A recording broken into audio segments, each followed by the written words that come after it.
Chapter 5. In the tower, Alice began her nightly ritual with the lamp, holding it high in one corner of the window, then moving it progressively to the other 3 corners. She did this 5 times, then stopped, setting the lamp on the floor and scanning the dark countryside outside the walls of the castle. She had done this for the past 2 nights, and so far had been disappointed to see no return signal. She clung to the hope that Will would reply, but the hope was getting fainter and fainter. Perhaps he was a light. There it was, off to her left, moving among the trees.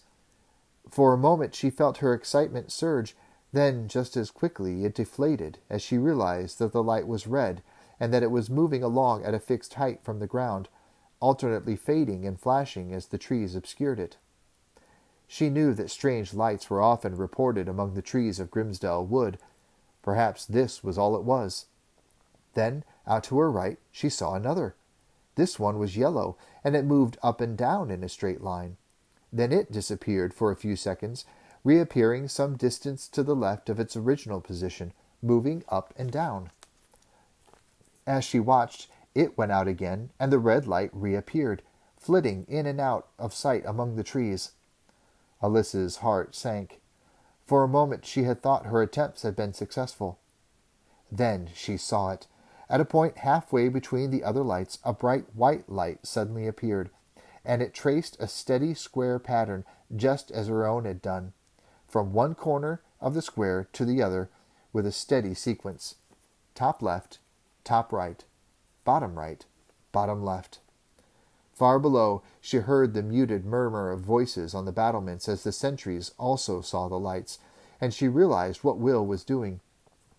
He knew there was no way he could conceal the light from the guards, and once the news of flashing white lights were reported to Karen, it wouldn't take long for the renegade leader to guess that somebody was signaling. And there was only one person they might be signaling to.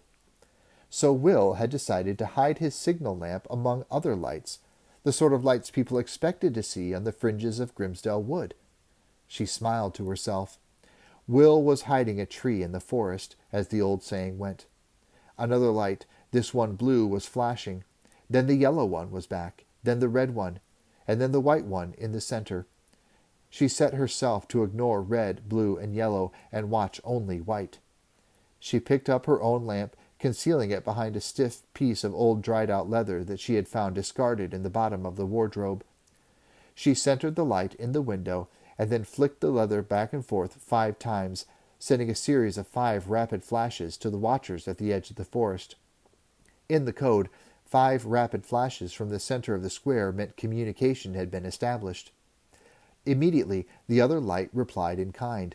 5 rapid flashes, then a pause, and then 3 longer flashes, the standard response meaning, "Are you ready to receive a message?" She hurried to the table and seized a paper and graphite chalk. She knew Will would wait until she was ready. Back at the window, she raised the lamp in a vertical line, up and down 3 times. The white light outside mirrored the action. In her peripheral vision, she could see the moving colored lights flashing and winking away. She even realized that another red light had joined the display, but her attention was focused on the white light. It began to flash, and she noted down the letters as Will sent them. The courier's code was a simple but effective system. 24 letters of the alphabet were arranged in a grid of 4 numbered lines, 6 letters to a line. To achieve an even grid, the letters Z and W were omitted. S and V would take their place if necessary. This meant that the letter A was represented by the cipher 1-1, being the first line of the grid and the first letter in the line. By the same token, G would be 2-1 and P would be 3-4. The person sending the message would stipulate the line number by holding the lamp in a specific corner of the square. Top left was 1, top right 2, bottom left 3, bottom right 4. For example, if the signal lamp were moved to the bottom left corner, then back to the center where it flashed twice, the receiver would know that it meant 3rd row, 2nd letter, or N. Unlike Will, who had to draw up the grid to compose his message, a fact that Halt would have found highly unsatisfactory, Alice knew the grid by heart and could note the letters down directly as they were sent. The light flashed out steadily. To the untrained eye, it was just another random flashing light in the forest, but to Alice the series of flashes were as easy to read as an open book. She noted them down quickly. She smiled once. Will was not a rapid sender. Any courier could have easily beat him. Then she realized that speed was less important than accuracy, and he was probably fiercely intent on his task, the tip of his tongue protruding as it always did when he was concentrating. The light moved vertically several times, then disappeared, signaling that the message was finished. She seized her own lamp and replied with the same signal, then turned to read what she had scribbled down. She was pretty sure she had read it correctly, as it was transmitted, but it paid to make sure. She moved her finger along the letters. They were roughly scribbled and uneven, as she had written them, with her eyes firmly riveted on the light. Message arrow 10 minutes, clear window, love, Will, ACK. There was no punctuation in the code, of course, but she understood that Will would be firing a message arrow through her window in 10 minutes and was warning her to be clear of the window. The word ACK was a standard code shortcut for acknowledge. The sign-off, love, Will, was highly irregular. That sort of personal touch had been frowned on during her training. She smiled once more. You could read the words before her as saying she was to acknowledge the message itself, or the two-word ending, love, Will. Either way, she murmured to herself.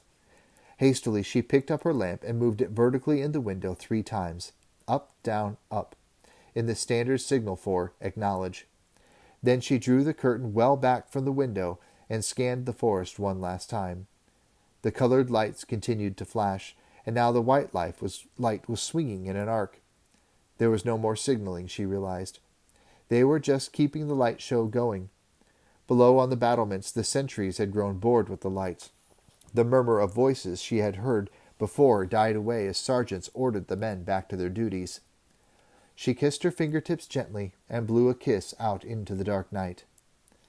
"Thanks, Will," she said softly. She set the lamp in the center of the windowsill to provide him with an aiming point, then moved to one side to wait for his arrow. Once he had seen Alyssa's acknowledgement, Will started to move forward from his position just inside the tree line. As he had done previously, he ghosted from one patch of shadow to the next, blending with the natural movements of the night and becoming part of the landscape. After 5 years of rigorous training under Halt's watchful eye, and with an occasional input from Gillen, the Ranger Corps' acknowledged master of concealed movement, he didn't need to think about his actions any longer. They had become instinctive. He had already picked the spot from which he would shoot. He had to be within 100 meters of the castle walls, allowing for the extra distance of the arrow would have to travel to reach the top of the tower. There was a slight knoll crowned by a clump of large bushes some 90 meters from the wall. The additional few meters of height would be an advantage, as would the broken shifting shadows formed by the bushes, with their dappled patterning of white snow and dark foliage. He would blend easily into the landscape there, allowing him to stand and aim carefully. He frowned as he thought about that. He would have to aim just above the lamp Alice had placed in the center of the window. That would mark the gap between the heavy iron bars. It would be the height of bad luck if he was to get this far and fired his arrow only to have it strike one of the bars and fall to the courtyard below. He wondered if he should have written his message to Alice in code, but then shrugged away as he thought it. There hadn't been any time to encode a full message, and besides, if the arrow missed its mark and was found, it wouldn't matter if Karen were to read about the stellatite pebble and its properties. It would already have been lost to Alice anyway. He had, however, encoded the last few lines of the letter, setting up a schedule for further signaling. It would definitely be a problem that if it should fall into Karen's hands. If he knew Alice had a method of signaling, Karen might be able to compel her, under the influence of his mesmerism, to send a signal that would set up some kind of trap for Will. The bushes on the small knoll were waist-high, and he was able to rest for a few minutes, crouched among them, while he gathered his thoughts and prepared for the shot ahead of him. He looked long and hard at the small lighted square that was the tower window, with the brighter point at the center bottom that marked the lamp itself. He studied it, judging distances and height, and calculating how his arrow would travel in a long arc to reach the window. He would have to aim high above the point if he wanted to hit, but he didn't think about that. When the time came, he would select his elevation instinctively. It would have to be a little higher than normal, he reminded himself, as he was using the take-down recurve bow that Crowley had supplied him with, and it was not quite as powerful as the longbow that he carried for the past 2 years. He set the thought in his mind, and knew that his instincts would process it when the time came to shoot. He closed his eyes, and in his imagination he saw the arcing path that would take the arrow high over the walls and into the window at the top of the tower. Halt had often reminded him of an old archery master's dictum: "Before you shoot your arrow, see it fly 1,000 times in your mind." Well, he smiled wryly. He didn't have time for 1,000 imaginary shots tonight, but the saying was an exaggeration in any event. It was simply a reminder to prepare the shot by setting a successful outcome in his mind. Think of a positive outcome, and you will achieve it, allowing doubt to enter your mind, and the doubt will become self-fulfilling. He took a few deep breaths, clearing his mind. The conscious preparation was over.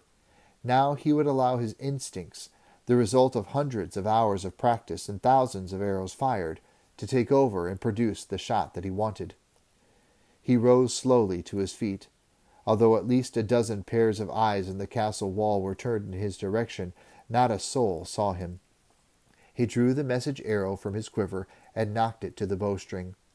The weight and balance were perfect, as a result of Malcolm's painstaking weighing and measuring back at the house in the forest.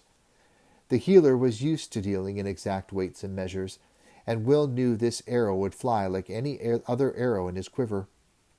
He brought his left arm, the bow arm, up, and at the same time began a smooth draw back on the string with his right, continuing to pull until the tip of his right index finger just touched the corner of his mouth. He felt for the right elevation, sensed that he was a little low, and raised the bow in his sighting picture. If he had been asked at the moment why he made that final adjustment, he would not have been able to answer. It was a matter of empirical feeling, not a calculated action. His vision was fixed on the window high above him, with the arrow pointing well above the target. There was a slight wind from the left, and he compensated for it, knowing from experience that it would grow stronger the higher the arrow traveled. There were 2 ways to destroy accuracy, he knew. One was to wait too long and concentrate too hard, so that the muscles of the arms began to tighten and tremble against the tension of the bow. The other was to shoot too quickly, so that the right hand fingers snatched at the string during the release. The ideal was to find a midpoint, where the action was smooth and continuous, unhurried, but not overlong. Then, when he felt the moment was right, when the elevation and windage and draw were all correct, he let the bowstring slip gently from his fingers, with a deep-throated twang, speeding the arrow on its way. The moment he released, he knew the shot was perfect. He saw the arrow briefly as it streaked up into the night, then lost sight of it. Slowly he lowered the bow, waiting. He saw a momentary flicker of movement against the lit square of the window, but thought that it was more likely in his mind was playing tricks on him, causing him to see it because he wanted to see it. He waited, standing like a statue, his cloak wrapped around him so that he merged into the background. Then he felt a vast surge of relief as the lamp began to move. Up, down, up, down, up, down, it went. Message received. Nodding in satisfaction, Will turned and began to make his way back to the tree line. There was nothing more to be done tonight.